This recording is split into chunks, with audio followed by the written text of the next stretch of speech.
I've seen a couple of your videos in the past, and one of them I thought was interesting that you said every cancer can be cured in 2 to 6 weeks. Can you talk a little bit more about that, and what are some of the ways that that's possible? In my experience, every cancer can be cured in 2 to 16 weeks. Some cancers can be cured in minutes because every doctor in the world that's in office for 20 years or longer knows cases of spontaneous healing.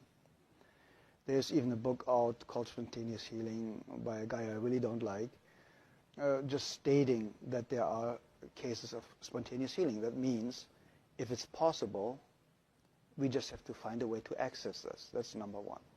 The second, you get rid of acidosis and toxemia. The second, the body gets alkaline and oxygen rich. With juicing a lot of greens like chlorophylls, everything that's green has a lot of chlorophyll, gives the body a lot of oxygen.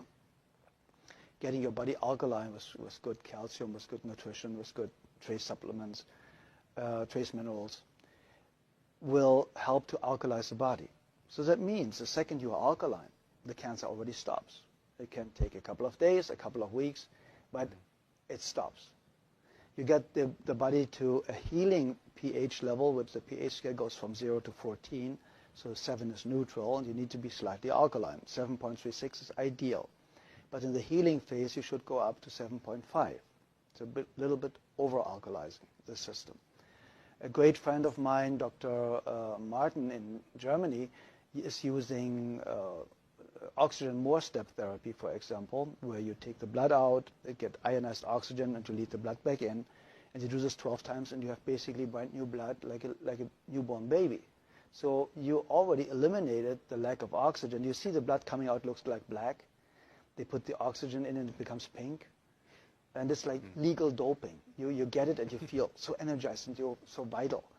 What my MDs in Europe use is vitamin C injections, intravenous vitamin C injections, 100 cc's a day, 3 times a week. That's what we used in certain cases more often.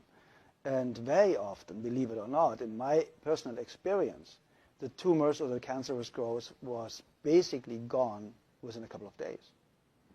And because vitamin C is so powerful and one of the greatest healers out there, you can fix nearly every heart problem, cardiovascular problem with vitamin C. They want to take it off the market. So it's going to become a prescription medication, and then it's synthetic and will not work anymore, like vitamin E. Vitamin E basically helps you to cure very easy and fast blood pressure problems in any way, shape, or form. That's why they made a study with artificially created vitamin E, chemical created vitamin E. Said, see, it doesn't work. No, of course not. Chemicals don't work. Nature works. Mm-hmm. If nature creates a problem, nature creates a solution. Very simple and easy. If it didn't exist 100 years ago, you don't need it today. It's very, very simple. When you want to help somebody to educate themselves, to eliminate his or her own cancer really, really fast, I would basically start instantly with a vegan diet or with a raw food diet. My friend Paul Nissan is one of the greatest raw food chefs. He has fantastic books out there about raw food, so it's accessible for a couple of bucks how to do it. He has free videos all over his website. And I would go instantly on a raw food diet.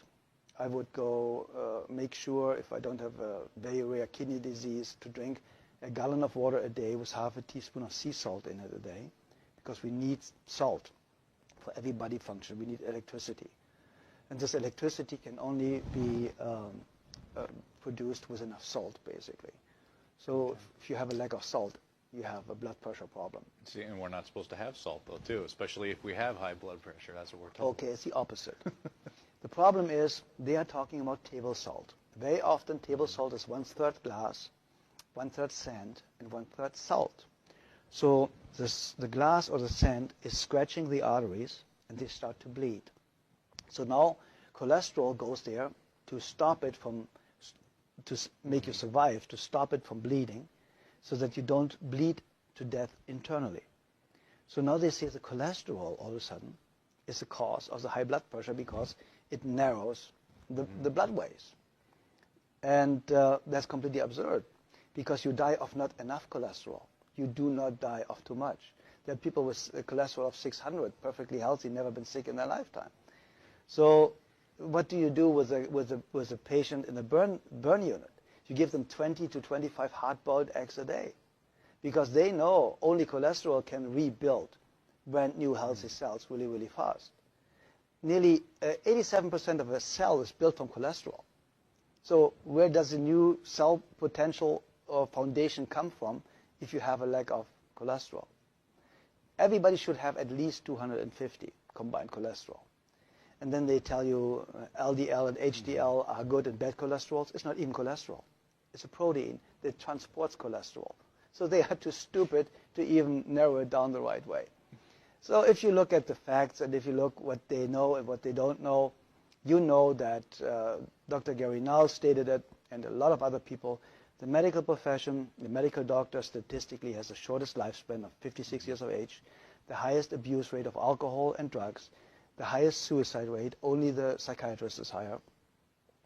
And so you go to somebody that has the lowest lifespan, highest suicide rate, highest drug abuse rate, to ask them how to have a healthy, happy long life.